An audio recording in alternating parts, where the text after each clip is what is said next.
चलिए स्टार्ट करते हैं यूनिट एंड मेजरमेंट का लेक्चर नंबर 4। आज हम लोग पढ़ रहे हैं dimension of some mathematical function.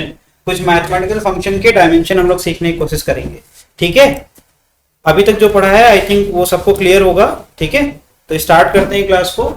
तो यहाँ पर अगर देखो हेडिंग क्या लिखी हुई है, कोई मैथमेटिकल फंक्शन की बात हो रही है। तो मैथमेटिकल फंक्शन में हम लोग डिफरेंशिएशन भी जानते हैं, डी बाई डी जिसको कहते हैं, और इंटीग्रेशन जानते हैं, है ना।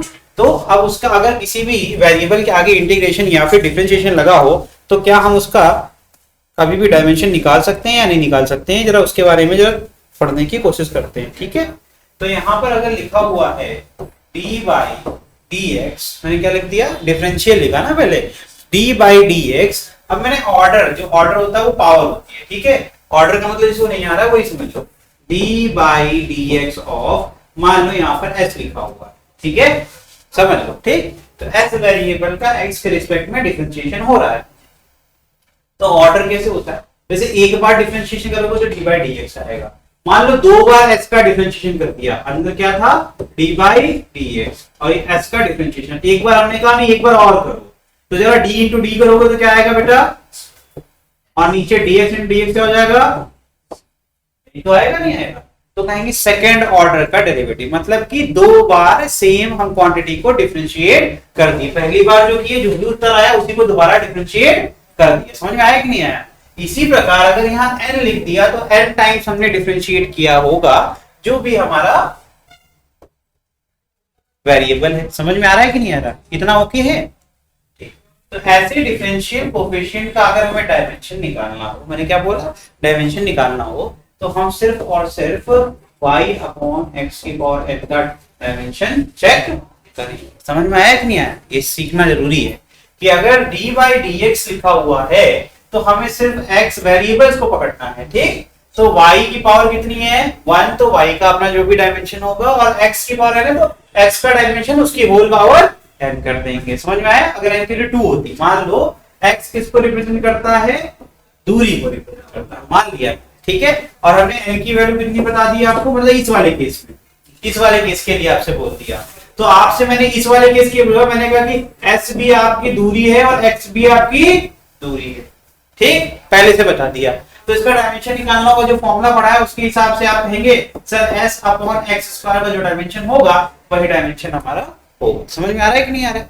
तो s का डायमेंशन कितना था भैया,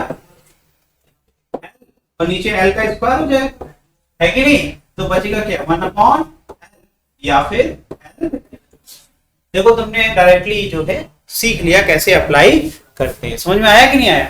तो अब अगर हमसे किसी ने लेकिन कह दिया कि ये तो डिफरेंशिएशन वाला केस समझ में आ गया, ठीक, ये सब देखो क्या होता है ना, मिटा देंगे। अगर एग्जांपल सब में दिमाग में नोट नहीं करोगे, कॉपी में नोट नहीं करोगे तो भूल जाओ।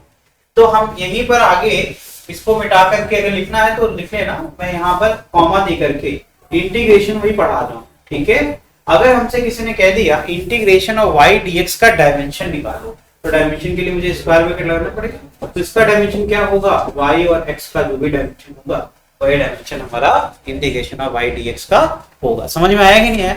ठीक है, तो कह रहे हैं dimension of trigonometric exponential logarithm function etcetera और trigonometric exponential and logarithm function are and their argument are dimensionless. तो ट्रिग्नोमेट्री हो चाहे एक्सपोनेंशियल हो चाहे लॉग हो, इन सब का डायमेंशन होता है क्या, नहीं। समझ में आया कि नहीं आया, इसका डायमेंशन नहीं होता। Trigonometric function like sin theta and its argument theta are dimensionless quantity. समझ में आया, ओके। तो इसका मतलब है सिर्फ और सिर्फ अगर हमें कुछ सीखना है तो डिफरेंशिएशन और इंटीग्रेशन के अंदर हमें डायमेंशन निकालने कहा जा सकता है, क्योंकि डिफरेंशिएशन और इंटीग्रेशन किसी एक क्वांटिटी का होता है, और जिस क्वांटिटी का होता है उसका कुछ ना कुछ डायमेंशन एग्जिस्ट हो सकता है। समझ में आ रहा है कि नहीं आ रहा है। ठीक है, तो जैसे कि अगर हम चाहते हैं पढ़ना, तो हमें पता है वेलोसिटी तो सबने पढ़ी। वेलोसिटी का फॉर्मूला क्या होता है भैया, डिस्प्लेसमेंट अपॉन टाइम। लेकिन एक और फॉर्मूला होता है इंस्टेंटेनियस वेलोसिटी, जो मैंने बताई। क्या होता है भैया ये बताओ, smallest change in displacement of rate of change और डिस्प्लेसमेंट विद रिस्पेक्ट टू, इसको ds by dt भी कहते हैं। ये डिफरेंशिएशन के फॉर्म में, क्यों, क्योंकि मैंने सिखाया d किसी भी क्वांटिटी के आगे लग गया, इसका मतलब उसकी बहुत छोटी वैल्यू की बात हो रही है। ठीक है, और इंस्टेंटेनियस इंग्लिश का वर्ड होता है, इसका अर्थ क्या है कि कोई भी इंस्टेंट किसी एक फिक्स टाइम की बात हो रही है, बहुत छोटा, जैसे मान लो 0 सेकंड और 0.1 सेकंड के बीच में कह दिया कि वेलोसिटी बताओ, तो ये क्या है, इंस्टेंट ही तो हुआ, समझ में आया कि नहीं, बहुत स्मॉल इंटरवल ऑफ टाइम है ना।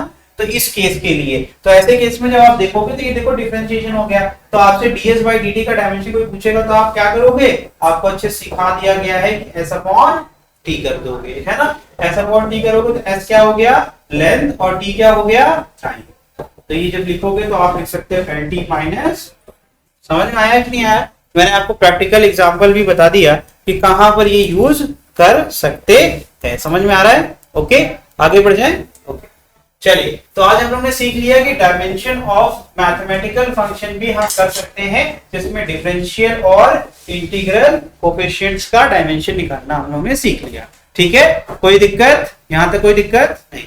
अगर हमें कहीं डर लग रहा हो तो डरने की कोई आवश्यकता नहीं है, हमें y और x की बात पता रहेगी पहले से कि y का क्या डायमेंशन हो सकता है और x का डायमेंशन क्या हो सकता है। सबसे इंपॉर्टेंट जो बात था कि इससे कैसे हम बचकर ही निकल जाए, वो चीज हमने सीखनी है। ठीक है, अभी और क्वेश्चन करेंगे तो हम लोग को समझ में अच्छे से आ जाए। आगे बढ़ रहे हैं, सीधे आते हैं क्वेश्चन के ऊपर। तो पहला क्वेश्चन कह रहा है dx अपॉन dt का डायमेंशन बताओ। सबसे पहले मैंने अभी जो सिखाया है वो करोगे आप, इसका मतलब आप कैसे लिखोगे, x अपॉन t। उसके बाद सोचोगे कि x क्या है, t क्या है। तो क्वेश्चन में नीचे दिया हुआ x किसको रिप्रेजेंट करता है बेटे, डिस्प्लेसमेंट, यानी कि इसका डायमेंशन हमेशा लेंथ होगा। t किसको रिप्रेजेंट करता है, टाइम, इसका डायमेंशन क्या होगा, t। तो क्या अब हम इसको लिख सकते हैं l अपॉन t, और इसको बाद में लिख सकते हैं lt माइनस 1। लो भाई, डायमेंशन हमने निकाल लिया। ठीक, सेकंड क्या है, मास इनटू डबल डिफरेंशिएशन या second order derivative of x upon t। यही तो है, यही तो लिखा हुआ है ना। इसके लिए भी सिखाया था मैंने, क्या करेंगे हम लोग, मास का तो हमें पता है कैपिटल M होगा, उसको अलग कर लीजिए। मल्टीप्लिकेशन में यहाँ क्या आ जाएगा बताइए, x अपॉन t स्क्वायर, यही तो होगा ना।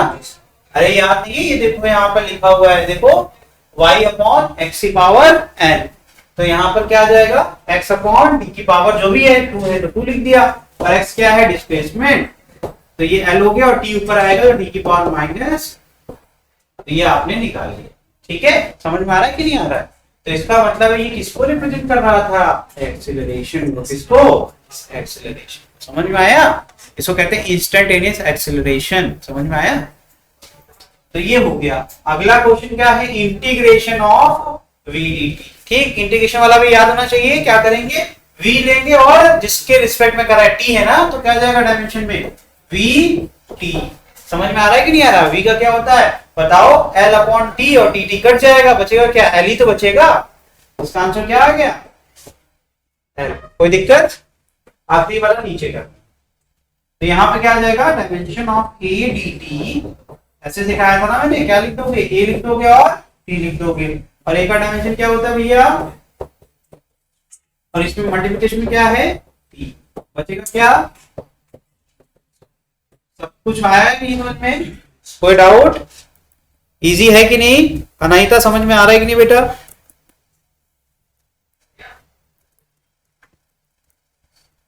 यहां तक कोई दिक्कत नहीं, सीधे आगे बढ़ जाए। चलो, सबको आ गया, सबको आ गया नुमान। चलो, ये देखो सवाल, अगर alpha is equal to F upon B square sine beta T है, तो डायमेंशन ऑफ अल्फा और बीटा क्या बताना है, अल्फा का डायमेंशन बताना है और बीटा का डायमेंशन। जहां पर v वेलोसिटी है, f फोर्स है और t टाइम। बहुत आसान है, बड़े प्यार से सोचना। अभी जस्ट पढ़ा के आ रहा हूं, अभी मैंने क्या पढ़ा है पता है, अभी जो पढ़ा है, एक मिनट रुको, लिखते रहना यार, लिखने के लिए पूरी जिंदगी है, फिर पढ़ लो। यहाँ ये वाली जो लाइन है बड़ी कीमती है। यहाँ क्या सिखाया मैंने कि साइन थीटा का कोई डायमेंशन नहीं होता और थीटा का भी कोई डायमेंशन नहीं होता, यानी एंगल का भी डायमेंशन नहीं होता। अगर डायमेंशन नहीं होगा उसका क्या मतलब, उसकी यूनिट भी नहीं होगी। समझ में आ रहा है मैं क्या कहना चाह रहा हूं। तो इसका मतलब बीटा निकालना तो बहुत ही आसान है, पता है कैसे, बीटा इंटू टी एक डायमेंशन लेस क्वांटिटी, एक डायमेंशन लेस क्वांटिटी है। तो बीटा की ऐसी क्वांटिटी होनी चाहिए, ऐसी यूनिट होनी चाहिए जो कि इस टाइम से घट जाएगी। इसका मतलब 1/t यानी कि पर सेकेंड। देखो ध्यान सोचो, क्योंकि कोई नंबर होगा उसका डायमेंशन नहीं होगा, उसका डायमेंशन नहीं होगा। समझ में आया कि नहीं आया। तो इसका एक ही तरीका है, अगर ये t टाइम है तो बीटा का यूनिट क्या होना चाहिए, 1/टाइम यानी कि पर सेकेंड कहते हैं इसको। क्या कहते हैं इसको, पर सेकेंड। समझ में आया कि नहीं आया? तो बीटा का डायमेंशन क्या हो सकता है, बीटा का डायमेंशन होगा सर टी की पावर माइनस, है कि नहीं, टी की पावर माइनस मतलब 1/t, इसको क्या लिख सकते हैं 1/, और ये टी टी कट जाएगा। समझ में आया कि नहीं आया? तभी तो ये पॉसिबल है। तो यहां अगर हमें अच्छे से पढ़ना है तो हम क्या लिखेंगे, since angle is dimensionless quantity, तो क्या आ जाएगा, beta T dimension will be, समझ में आया, डायमेंशनलेस होगा। समझ में आ गया? तो इसका मतलब है कि beta will be equal to 1/t।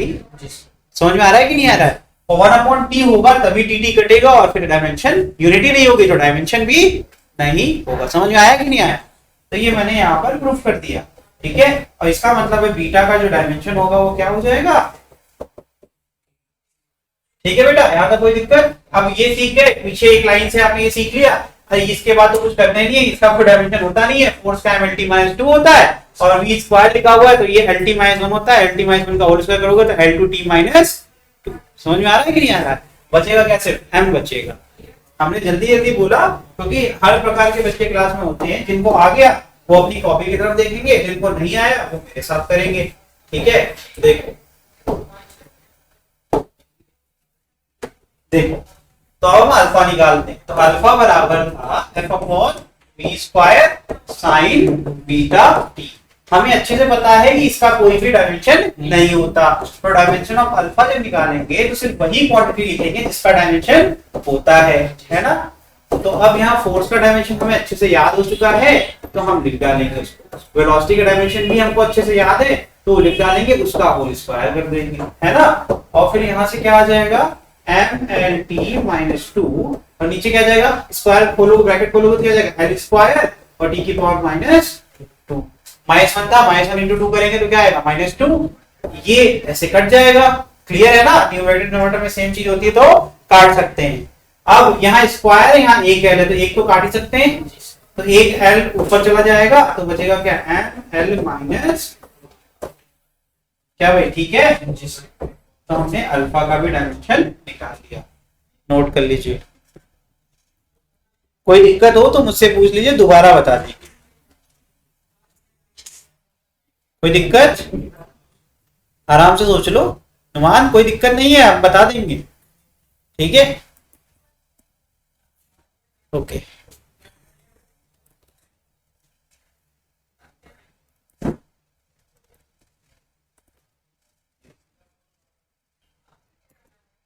चलिए ठीक है, नेक्स्ट देखिए। अब कुछ लिमिटेशन की बात कर लेते हैं। ये अभी मत नोट करना, वीडियो से नोट कर लेना, टाइम बचेगा थोड़ा हमारा, ठीक है। क्योंकि काफी चीजें मैं पहले ही सिखा चुका हूँ, लेकिन नोट्स में होना चाहिए, सबको नोट्स में ये लिखना है, याद करना है, ठीक है। चलिए पढ़ते हैं। In mechanics the formula for a physical quantity depending on more than 3 physical quantities can not be derived. अगर कभी भी ऐसा कोई फॉर्मूला हो जो कि 3 अलग अलग क्वांटिटी पे डिपेंड करता है तो उसको हम डिराइव नहीं कर सकते डायमेंशन एनालिसिस की तरह की बेसिस पे, ठीक है। इसको हम चेक कर सकते हैं ऐसे, मैंने पहले बताया था ना, इक्वल टू वाला चीज नहीं कर सकते कभी, जो हम लोग ने बनाया था कौन सा, R³ वाला अंडर रूट में, याद है। उसमें मैंने दिखाया था 3 क्वांटिटी, लेकिन हम इक्वल टू नहीं बता सकते क्योंकि हमें कांस्टेंट वाली वैल्यू नहीं पता हो सकती, कांस्टेंट का डायमेंशन ही नहीं होता, तो हम उसकी वैल्यू कैसे फाइंड आउट करेंगे। समझ में आया? चलिए, तो यहाँ देखिए, this method can be used only if dependency is of multiplication. ये तभी इस्तेमाल कर सकते हैं जब आपकी डिपेंडेंसी कैसी हो, गुणनफल में हो, यानी कि मल्टीप्लिकेशन के फॉर्म में हो, ठीक है। आगे क्या कह रहे हैं, the formula containing exponential trigonometrical and logarithm function can not be derived. फिर से वही बात कहूंगा, क्योंकि ये तीनों का डायमेंशन नहीं होता बेटा, जिसका डायमेंशन नहीं होता उसको हम फॉर्मूले वापस से कैसे लेके आएंगे जब हमें पता ही नहीं है। जैसे कि अभी पीछे एक ही क्वेश्चन किया ना उन्होंने, बहुत अच्छा सा क्वेश्चन किया ये वाला, इसको अगर हमें डिराइव करना हो तो कर सकते हैं, साइन बीटा टी तो हमें पता ही नहीं रहेगा क्योंकि उसका डायमेंशन था ही नहीं, हमें जो डायमेंशन मिलेगा और हम उससे कैसे निकाल देंगे। समझ में आया कि नहीं आया? हम बहुत कर पाएंगे तो हम ऐसे कह देंगे alpha is directly proportional to f/v², इससे हम कुछ नहीं कर सकते। समझ में आया कि नहीं आया? ये लिमिटेशन होती है हमारे जो है डायमेंशन एनालिसिस की। Using this method. Formula containing more than one term, एक से ज्यादा टर्म वाला तो वैसे भी नहीं कर सकते। एडिशन या सब्ट्रैक्शन में उसको हम डिराइव, ये कभी भी डिराइव आप नहीं कर पाओगे। समझ में आया? उसका रीजन समझो। होमोजेनिटी रिंग्स पढ़ा था कि नहीं पढ़ा था? उसके अंदर क्या सीखा? जैसे मान लो डिस्प्लेसमेंट का डायमेंशन बोलेंगे तो आप एल बोलोगे, यही तो बोलोगे। और हम लोग ने प्रूफ किया था कि यूटी का डायमेंशन भी एल है और इधर भी एल है। ओवरऑल सम करके हम एक ही डायमेंशन तो बताएंगे, तो डायमेंशन से उल्टा दो कैसे बना देंगे? हमें क्या पता कितने टर्म, हमें तो एक ही डायमेंशन पता है ना, एल। तो ये पॉसिबल है क्या एल से वापस से हम ऐसे बना सके? और इस एल से क्या आप यूटी बना पाएंगे या एटी स्क्वायर बना पाएंगे? अरे कितने अरेंजमेंट पॉसिबल, इसमें एल ही बन के आएगा डायमेंशन। अरे जरूरी थोड़ा ना यूटी करने से ही एल आएगा, और भी तो हम बना सकते हैं। समझ में आ रहा है कि नहीं आ रहा है? तो और भी क्वांटिटीज तो होती है जिसका डायमेंशन क्या होता है, मल्टीप्लिकेशन करने के बाद एल ही आएगा। तो ये इम्पॉसिबल है जज करना कि क्या फॉर्मूला ओरिजिनली था। तो एक टर्म से ज्यादा तो हम वैसे भी रिलेशन भी नहीं निकाल सकते हैं, ठीक है। तो relation derived from this method gives no information about the dimensionless constant. बता चुका हूं, 2-3 बार बता दिया। किसी डायमेंशनलेस क्वांटिटी के बारे में ये कुछ भी इंफॉर्मेशन नहीं देता है, ठीक। Dimension are given, physical quantity may not be unique as many physical quantity have the, यही तो मैंने बताया। ये देखो ना, यही प्रूफ हो गया। 80 स्क्वायर का जो डायमेंशन है वही यूटी का डायमेंशन, के दोनों सेम हो जाएंगे। हाँ, समझ में आया कि यूनिक नहीं होता है कुछ भी। ऐसा हो सकता है कि अलग अलग आपकी क्वांटिटी हो लेकिन उनका डायमेंशन सेम हो जाए। समझ में आ रहा है कि अभी हम पढ़ाएंगे भी, कॉमन आपको नोट्स में मिलेगा। If it gives no information whether of physical quantity is scalar और, ये तो पॉसिबल ही नहीं है स्केलर और वेक्टर के बारे में बताना। अब बताओ, मास है और डिस्प्लेसमेंट और डिस्टेंस, ठीक। अभी 3 बोला मैंने। मास में हमेशा कहेंगे एम, क्या हमें कुछ पता चला कि स्केलर या वेक्टर है। फिर हम डिस्टेंस और डिस्प्लेसमेंट की बात करते हैं, वो भी आपकी लेंथ को रिप्रेजेंट करता है और डिस्प्लेसमेंट भी दूरी को ही रिप्रेजेंट करता है। समझ में आया? दोनों का डायमेंशन एल ही तो है, क्या दोनों को डिफाइन कर सकते हो, वेक्टर स्केलर? तो ये भी एक लिमिटेशन आपकी है। ये सारी लिमिटेशन आपको पता रहेगी तो क्वेश्चन में कभी भी गलत ऑप्शन टेक नहीं करोगे, ठीक है। आगे बढ़े, ये इंपॉर्टेंट है। अब हम लोग जो है नेक्स्ट पेज पे पहुंच गए। अब हम लोग पहुंच गए एरर के अंदर, ठीक है। एरर के अंदर पहले पढ़ेंगे सिग्निफिकेंट फिगर या फिर डिजिट सिग्निफिकेंट फिगर, ठीक है।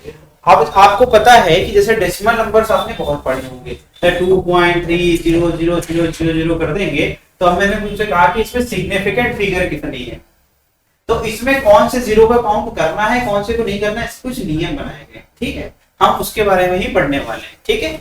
चलो देखो, तो यहाँ क्या दिया हुआ, सिग्निफिकेंट फिगर और digit significant figure is in a measurement are the figure और digit that are known with certainty plus one that is uncertain that is large. देखिए, अनसर्टेन का मतलब जिसको हम डिफाइन ही ना कर पाए, ठीक है। आपके डिजिट की बात कर रहे हैं तो हम उसको भी यहाँ पर क्या करते हैं, एक राउंडिंग ऑफ करके, मतलब एक अंदाज लेकर के हम कह देते हैं इतने डिजिट का नंबर पॉसिबल है। जैसे मान लो कोई ऐसा हो नॉन टर्मिनेटिंग डेसिमल नंबर हो, तो उसमें हमें सिग्निफिकेंट फिगर की जरूरत पड़ती है, ठीक है। आगे देखिए, significant figure in a measured value of a physical quantity tells the number of digit in which we have confidence. कहने का मतलब कैलकुलेशन में कितने नंबर ऑफ प्लेसेस तक हम यूज करने वाले हैं, कितना हम कैलकुलेशन का पार्ट रखने वाले हैं, वो सारे चीजों को ये रिप्रेजेंट करके आपको देगा। आगे देखिए, larger the number of significant figure obtained in a measurement greater is the accuracy. जितने ज्यादा सिग्निफिकेंट फिगर होंगे आपकी मेजरमेंट या फिर ऑब्जर्वेशन उतनी ज्यादा एक्यूरेट मानी जाएगी। समझ में आ रहा है कि नहीं आ रहा है? लेसर द सिग्निफिकेंट फिगर, उतना ज्यादा एरर होने के चांसेस हैं। मेरी बात सुनो ध्यान से, मैंने फिर से बोला, अभी आपको ये नहीं पता सिग्निफिकेंट फिगर होता क्या है, वो जब हम बताएंगे तो आ जाएगा। लेकिन इतना समझ में आ गया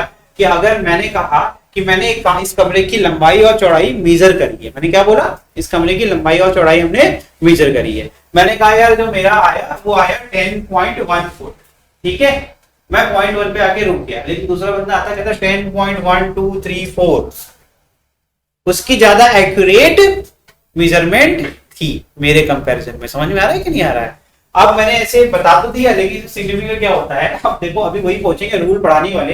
लेकिन कोई भी जीरो से बड़ा नंबर होता है उसको हम काउंट करते हैं सिग्निफिकेंट फिगर के अंदर। कभी भी दो नॉन जीरो नंबर के बीच में जो जीरो होता है उसको भी हम काउंट करते हैं एज अ सिग्निफिकेंट फिगर। मेरी बात समझो, कुछ बेसिक रूल्स होते हैं। अब उसके हिसाब से देखो, अगर देखा जाए तो जो मैंने 10.1 बोला, तो देखो 10 में 1 के बाद जीरो था, उसके बाद भी एक ऐसा नंबर था जो कि नॉन जीरो था। समझ में आ रहा है कि नहीं आ रहा है? इसका मतलब उस जीरो को काउंट करेंगे। समझ में आ रहा है कि नहीं आ रहा? लेकिन अगर मैं बोल देता कि 10.0000, तो उस केस में पहली बात तो सबसे ज्यादा 1 आप काउंट करोगे, उसके बाद के 0 0 0 है, उसके रूल है कौन से काउंट करेंगे कौन से नहीं करेंगे। ठीक है, अभी हम लोग इसको करते हैं। पहला ये नोट कर लो, इतना नोट कर लो, फिर रूल स्टार्ट करेंगे। ये इंपॉर्टेंट टॉपिक है, इसके ऊपर नीट में डायरेक्टली क्वेश्चन आता है, और ये ऐसा टॉपिक है जो हॉट टॉपिक है आपके लिए। देखिए रूल्स, ये रूल बड़े आराम से पढ़ेंगे और बड़े इंपॉर्टेंट है। हर एक रूल का अपना एक इंपॉर्टेंस है, अलग अलग टाइप के न्यूमेरिकल्स में अलग अलग तरीके से यूज होगा। ठीक है, देखिए पहला रूल, जितने भी नॉन जीरो नंबर है वो क्या हो गए, खत्म, सिंपल। तो यहाँ लिखा है 1984 थी, कितने हो गए, 4। समझ में आया कि नहीं आया? चलो आगे, अब यहां से इंपॉर्टेंट है, all the zeros between two non zero digit are significant. जैसे कि यहां पर क्या लिखा है 10806, हर जीरो के दोनों तरफ क्या है, एक नॉन जीरो नंबर लिखा हुआ है, तो हम जीरो को काउंट करेंगे। तो काउंट करो, कितने हो गए, 1 2 3 4 5, कितने हो गए, 5 सिग्निफिकेंट फिगर हो गए बेटा। ठीक है, कोई दिक्कत? लेकिन अगले वाले में देखो, all the zeros to the left of first non zero digit are not significant.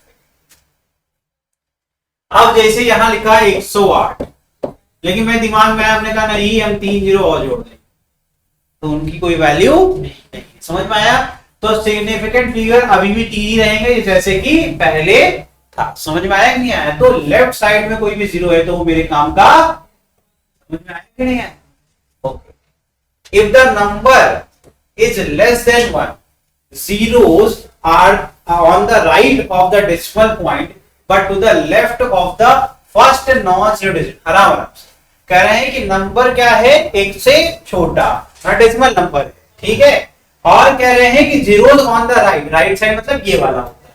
ठीक है, of the decimal point, decimal बिंदु मतलब डेसिमल पॉइंट ये हो गया, इसके राइट साइड का zero, to the left of the first non zero. लेकिन जो कह रहे हैं कि कोई भी नॉन जीरो संख्या है उसके लेफ्ट साइड में ये जीरो लाई करता है।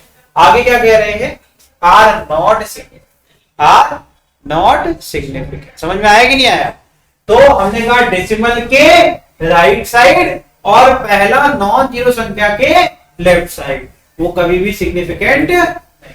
समझ में आया? बार बार समझ लो अच्छे से। कोई भी एग्जाम्पल बना सकते हो, एक एग्जाम्पल तुम्हारे सामने लिख दिया, इसका आंसर होगा 1 सिग्निफिकेंट फिगर। ठीक, एक यहां लिखा हुआ है 0.00, क्या काउंट करेंगे, नहीं करेंगे। क्यों सर, डेसिमल के राइट है, लेकिन नॉन जीरो संख्या कौन सी है पहली, 2 के लेफ्ट साइड में, तो इसको काउंट नहीं करेंगे। तो कहां से शुरू करेंगे, जो भी नॉन जीरो है, तो 1 2, उसके बाद सर जीरो जो आया अगला वो 8 के पहले, 8 इज नॉट जीरो है ना, तो इसका मतलब जीरो से बड़ा है, तो यस सर इसको काउंट करना पड़ेगा। Answer is 4 significant figure. अब आपसे मैं कहता हूं एक एग्जांपल आप बनाइए ऑन द स्पॉट और मुझे बताइए, इसी वाले पॉइंट की बात हो रही है, आपको एग्जांपल बताओ, कोई बोल सकता है यार, बोलो एग्जांपल बताओ इसमें। एक तो मैंने आपके सामने बनाया, एक ये आपके सामने है, आपको कुछ और एग्जांपल बनाना, कोई बना सकते हो आप, कुछ भी बोलो, गलती बोल दो। 0.001 ये बोला ना आपने, बिल्कुल सही है। देखो कैसे, डेसिमल के राइट साइड, ठीक, और पहला नॉन जीरो के लेफ्ट साइड, क्या काउंट करेंगे, नहीं करेंगे, तो इसका आंसर भी वही होगा, 1 सिग्निफिकेंट फिगर से 1 को तो काउंट कर रहे हैं। और भी बना सकते हो, बनाओ, तुम बताओ कुछ, गलती बोल दो, डर क्यों रही हो, कुछ भी बोलो। 0.60,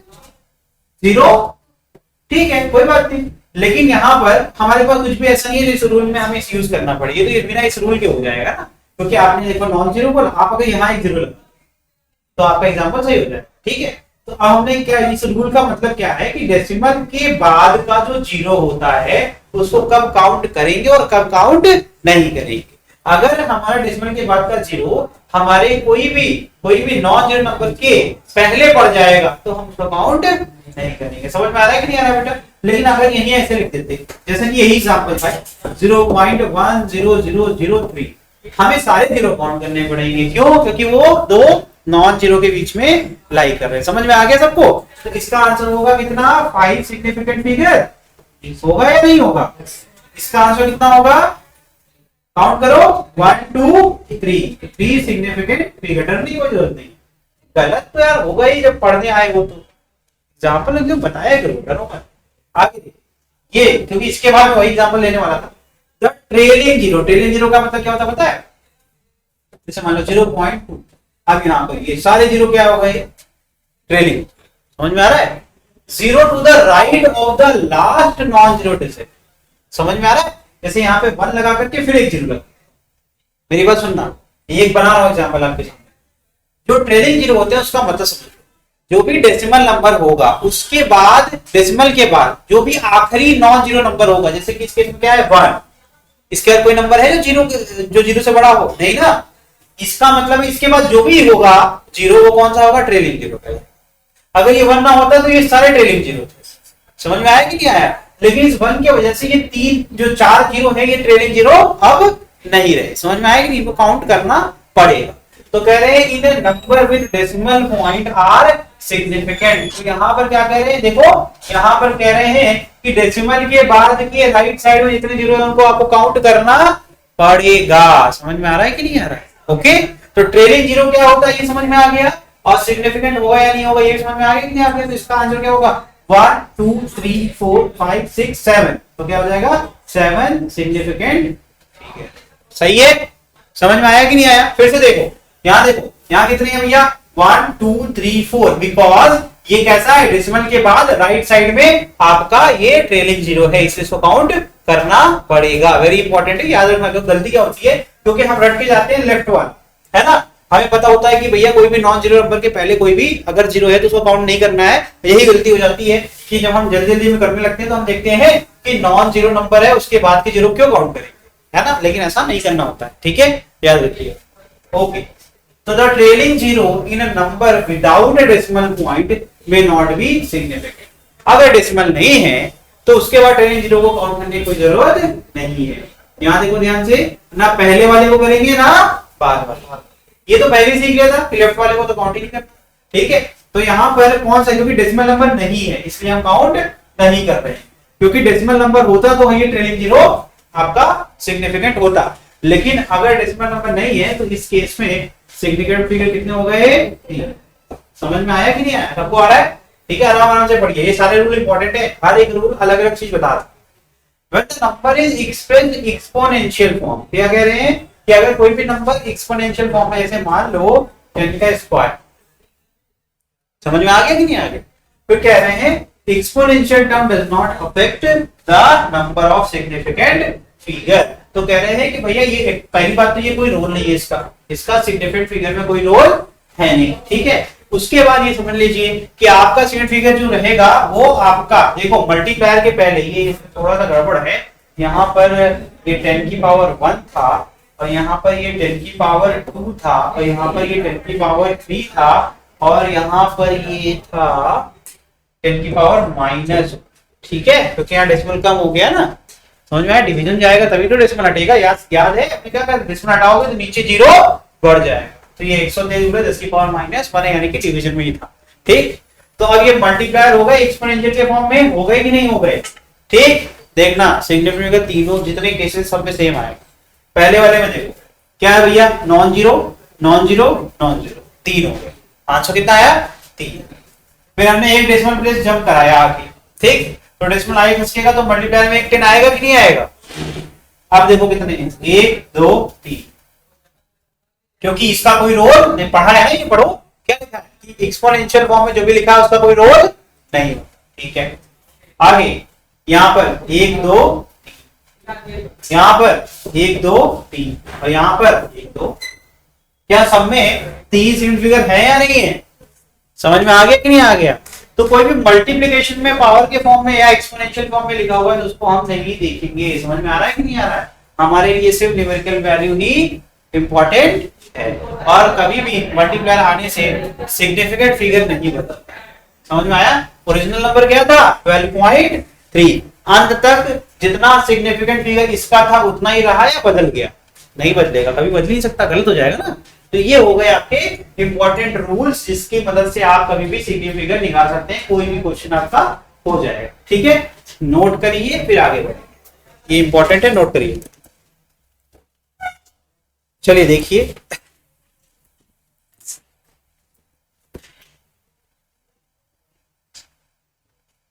ये कुछ इंपॉर्टेंट रूल है, 2 रूल और पढ़ लो, ठीक है। ठीक है, देखो इन एडिशन, देखो ध्यान से, ये कब अप्लाई होंगे याद रखना, अर्थमेटिकल ऑपरेशन के अंदर जब सिग्निफिकेंट आपको निकालना। अर्थमेटिकल जानते हो कि नहीं जानते हो? एडिशन, सब्ट्रैक्शन, इस प्रकार की चीज। तो कह रहे हैं अगर एडिशन या सब्ट्रैक्शन हो रहा है तो number of decimal places in the result should be equal to the, ये बड़ा इंपॉर्टेंट है, इससे क्वेश्चन आएगा, ठीक है। देखो equal to the number of decimal places of that term in the operation which contain lesser number of. सुनो ध्यान से, फिर सुनो, 2 अलग अलग नंबर को हम ऐड या सब्ट्रैक्ट कर रहे थे, जो उत्तर आएगा उसका जो, ध्यान सुनना, तो यहां देखो result should be equal to number of decimal places, उत्तर का रिजल्ट जो आएगा वो आपका उतने डेसिमल प्लेसेस रहेगा, उन दोनों संख्याओं में से उस नंबर के डेसिमल प्लेस काउंट करेंगे जिसमें कम थे, डेसिमल प्लेसेस कम थे। जैसे एग्जांपल में 12.5% कितने डेसिमल प्लेस हो गए? 3, यहां पर 1, तो उत्तर में कितना डेसिमल प्लेस होने वाला है? सिर्फ और सिर्फ 1। समझ में आया कि नहीं आया? तो इसको कैसे गायब कैसे किया, तो यहीं से एक नया कंसेप्ट जन्म लेता है, इसको कहते हैं राउंडिंग। क्या कहते हैं? राउंडिंग। ठीक है, समझ में आ रहा है कि नहीं आ रहा है? तो अभी तो हमें नहीं पता राउंडिंग क्या होता है, लेकिन अभी हमें रूल तो पता हो गया ना कि हमें अगली बार जब हम करेंगे और हमसे पूछा जाएगा सिग्निफिकेंट फिगर बताओ, तो हम आंसर को राउंड ऑफ करके उतने डेसिमल प्लेस तक बनाएंगे जितने डेसिमल प्लेस तक हमारे रूल के हिसाब से होना चाहिए। समझ में आया कि नहीं आया? अगर फिर से बोल रहा हूं कि 2 नंबर हैं, दोनों डेसिमल नंबर हैं, तो दोनों नंबर को ऐड या सब्ट्रैक्ट करेंगे जब, तो जो भी आंसर आएगा, सुनो ध्यान से, वो उतने डेसिमल प्लेसेस तक रह सकता है जितने डेसिमल तक हमारे दोनों में से जो सबसे स्मॉलर डेसिमल प्लेस का नंबर होगा। समझ में आया कि नहीं आया? यानी कि क्लियर हो रहा है इसका आंसर सिर्फ एक डेसिमल प्लेस का आंसर हो सकता है और उसके हिसाब से ही हम सिग्निफिकेंट फिगर बताएंगे। समझ में आया कि नहीं आया? तो ये राउंड ऑफ कैसे किया वो बात बाद में करेंगे, ये रूल याद रखना, अभी सिखाएंगे राउंड। इन मल्टीप्लिकेशन और डिवीजन, जब हम मल्टीप्लिकेशन डिवीजन करते हैं तो the number of significant figure in the product और कोसेंट, कोसेंट मतलब डिवीजन की बात हो रही है, is same as the smallest number of significant figure. इसमें ध्यान रखना, कंफ्यूज नहीं होना है। इसमें क्या था भैया? इसमें था डेसिमल प्लेसेस, इसमें आ गया सिग्निफिकेंट फिगर। समझ में आया? तो 2 नंबर मल्टीप्लाई कर रहे हो तो पहले उन दोनों का क्या निकालोगे? सिग्निफिकेंट फिगर निकालोगे। फिर जिसका कम रहेगा सिग्निफिकेंट फिगर, उतने ही सिग्निफिकेंट फिगर का आंसर हमारा होना चाहिए। समझ में आ रहा है कि नहीं आ रहा है? पहले वाले में बार बार बोल रहा हूं, पहले वाले में सिग्निफिकेंट नहीं देखना है, सिर्फ डेसिमल प्लेसेस देखना है। जिसमें कम डेसिमल प्लेसेस होगा आंसर में भी उतना ही डेसिमल प्लेस लिखेंगे, उसके जो भी आता है हमारा एसएफ, हम वो एसएफ नोट करके दे देंगे। समझ में आया? लेकिन जब मल्टीप्लिकेशन करेंगे तो पहले दोनों नंबर का हम देखेंगे कि एसएफ कितना है, यानी कि सिग्निफिकेंट फिगर कितना है। फिर जो भी आंसर आएगा वो उतने ही एसएफ में हो सकता है जितने में हमारा जो स्मॉलर नंबर था। समझ में आया कि नहीं आया? तो ऐसा कि इस केस में देखेंगे 2.4 में 2 है एसएफ, है ना, और यहाँ कितना है? 3 एसएफ है। मल्टीप्लाई करेंगे आराम से करते हैं, नॉर्मली करते आए, कर लेंगे जब, तो जो आंसर आएगा उसमें सिर्फ हम उतने ही नंबर ले सकते हैं जिससे कि हमारा 2 सिग्निफिकेंट फिगर हो। उसका राउंड ऑफ भी नहीं करना है, उसके बाद उसके नंबर को आपको छोड़ दे। समझ में आया? ओके, तो ये आपके 2 बड़े इंपॉर्टेंट रूल हैं, ये भी आपको पता होने चाहिए। ठीक है, इसके बाद क्वेश्चन करेंगे तो और अच्छे सीखेंगे। एक टॉपिक भी पढ़ाएंगे इसके बाद, राउंडिंग ऑफ। देखो आ गया ना टॉपिक, ये पढ़ाएंगे, फिर वापस से क्वेश्चन करवा करके आपको प्रैक्टिस करवाएंगे। पहले ये कुछ क्वेश्चन है, फटाफट हो जाएंगे। ये बताइए क्या है? Write down the number of SF in the following, जो आपके क्वेश्चन दिए हुए हैं, फटाफट आंसर बता दो यार, ओरली बता सकते हैं। कितना हो जाएगा इसमें? 3, और इसमें 5। बताओ खुशी, रूल याद है? राइट साइड में है, डेसिमल के बाद है, काउंट करेंगे या नहीं करेंगे? 5, वो बताओ कितने? 1, क्योंकि लेफ्ट साइड में है, लेफ्ट साइड में है ना। आगे ये बताओ नीचे वाला 4, क्यों? डेसिमल प्लेस के बाद राइट साइड ट्रेलिंग जीरो को काउंट किया जाता है। इस वाले में 3, इसमें, ठीक है, सबको आ गया? आसान है, ठीक है, कोई दिक्कत? मोहित आया नहीं आया? सही बताओ यार, थोड़ा डाउट है तो रूल पढ़ोगे तो आ जाएगा। ठीक है, चलिए आज के लिए इतना ही, अगली क्लास में हम लोग आगे कंटिन्यू करेंगे। Thank you. ठीक है।